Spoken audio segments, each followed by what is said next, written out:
जिस देश से माँओं बहनों को अगयार उठाकर ले जाएं,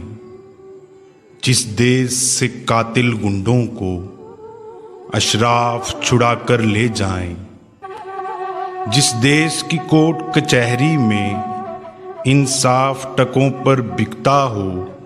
जिस देश का मुंशी काजी भी मुजरिम से पूछ के लिखता हो, जिस देश के चप्पे चप्पे पर पुलिस के नाके होते हों, जिस देश के मंदिर मस्जिद में हर रोज़ धमाके होते हों, जिस देश में जाके रखवाले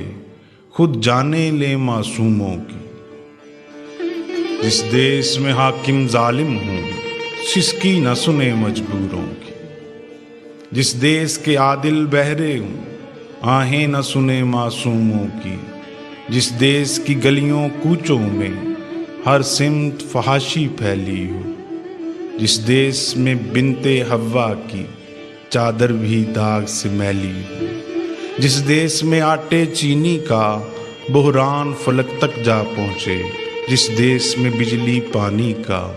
फुकदान हलक तक जा पहुँचे,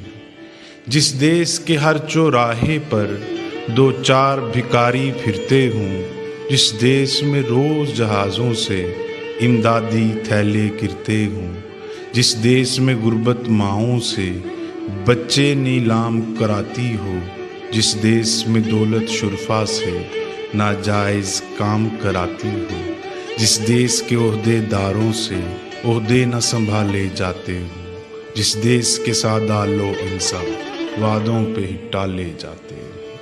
उस देश के हर एक लीडर पर सवाल उठाना वाजिब है, उस देश के हर एक हाकिम को सूली पे चढ़ाना वाजिब है, उस देश के हर एक हाकिम को सूली पे चढ़ाना वाजिब है, जिस देश में माँओं बहनों को अगयार उठा के ले जाए।